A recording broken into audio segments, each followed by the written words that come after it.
Γεια σας φίλοι. Πάμε να δούμε τώρα πώς μπορούμε να κλείσουμε ένα κομποσκίνη για το χέρι, για τον καρπό. Έχουμε αυτό εδώ το κομποσκίνη. Θέλουμε γύρω, το οποίο μου πήρε γύρω στα 4 μέτρα. Ξεκίνησα να το πλέκω από το κέντρο προς τα αριστερά και προς τα δεξιά. Έχω κάνει συνολικά 33 κόμπους, 31 στο κέντρο, μετά πέρασα και τις 2 χάντρες και έκανα άλλους 2 κόμπους. Είμαστε πλέον στους 33 κόμπους δηλαδή, όσους έχει το βραχιολάκι, οπότε είμαστε έτοιμοι να το κλείσουμε και να το ολοκληρώσουμε. Το στρώνουμε κάπως έτσι, για να δούμε πώς είναι, και το πιάνουμε, το τυλίγουμε, το φέρνουμε έτσι, και αν προσέξουμε, γι' αυτό το λόγο το κάναμε έτσι, εδώ θα κάνουμε ένα σταυρό. Με τα δύο τα πάνω, τα σκοινιά και τα δύο τα πάνω, αν προσέξετε έτσι όπως έχετε το κομποσκίνη, για να κλείσει, αυτοί οι δύο οι κόμποι θα είναι που θα φτιάξουν το σταυρό. Και θα φτιάξουμε ένα κόμπο από πάνω και ένα κόμπο από κάτω. Πιάνουμε λοιπόν αυτά τα δύο τα σκοινιά, έτσι όπως είναι από εδώ, ξαναδείχνω, το κλείνουμε και πιάνουμε αυτά τα δύο. Εσείς αν θέλετε μπορείτε να ξεκινήσετε από κάτω, δεν έχει σημασία, που ξεκινήσετε από εδώ. Πιάνουμε αυτά τα δύο τα σκοινιά. Έτσι, αυτά τα δύο πάμε από εκεί, θα τα κάνουμε μετά. Και πάμε να κάνουμε ένα κόμπο. Πάμε να κάνουμε κανονικά δηλαδή το κόμπο του κομποσκινιού.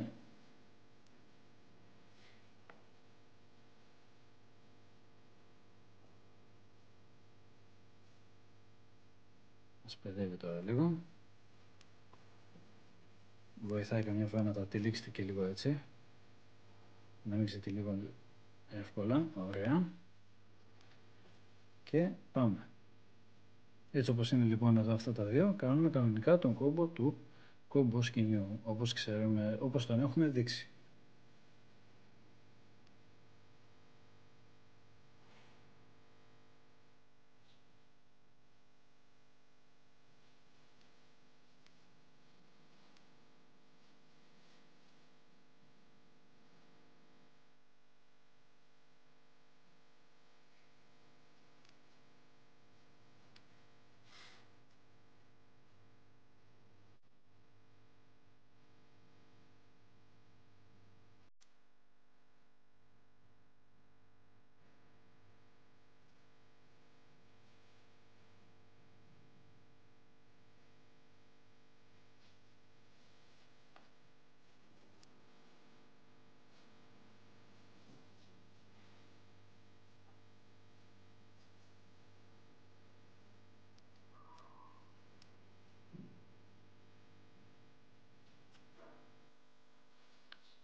Αυτό είναι ίσως από τα πιο εύκολα κλεισίματα.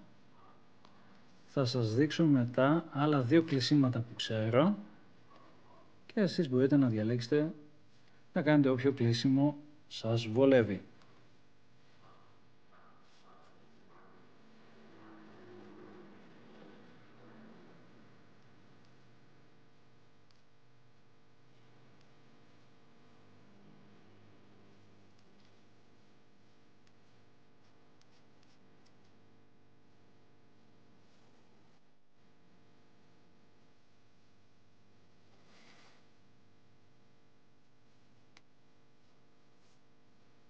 Ωραία, άμα δείτε, βλέπετε φαίνεται σιγά σιγά πώς θα γίνει ο σταυρός. Έτσι, τώρα είναι λίγο πιο εύκολο, γιατί αυτός ο σταυρός πλέον, αυτός ο κόμπος συγκρατεί πλέον τα δύο άκρα. Εδώ πάλι κάνουμε το ίδιο, κάνουμε ένα κόμπο.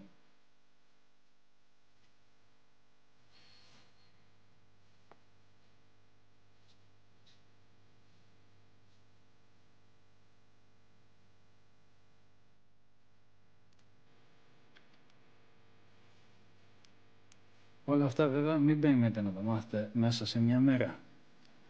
Εγώ χρειάστηκα γύρω στις 2 μέρες για να αρχίσω να πλέκω τους πρώτους κόμπους.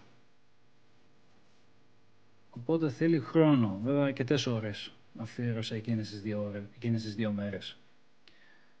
Και μετά από αρκετό καιρό ξεκίνησα, μετά από λίγες μέρες, έφτιαξα και το πρώτο μου κουμποσκήνι.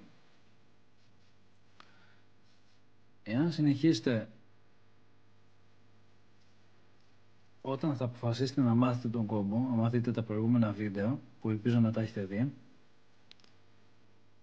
και πώς γίνεται ο κόμπος,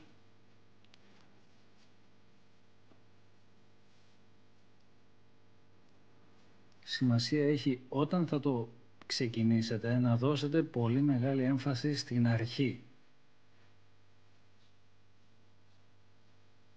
Και άπαξ και το μάθετε, μετά απλά να κάνετε μια προσπάθεια να μην το ξεχάσετε. Αυτό που μου έλεγαν και εμένα οι μοναχοί τότε, ένα κόμπο την ημέρα. Για τη συντήρηση, για να μην το ξεχάσεις.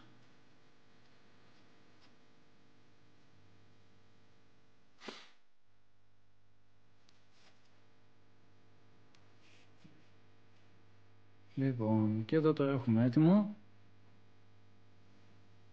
Το κομποσκηνάκι κλεισμένο με το σταυρωτάκι. Και τι κάνουμε, όπως και την άλλη φορά, το κόβουμε λίγο πιο κοντά. Το κόβουμε και από εδώ. Το λιώνουμε.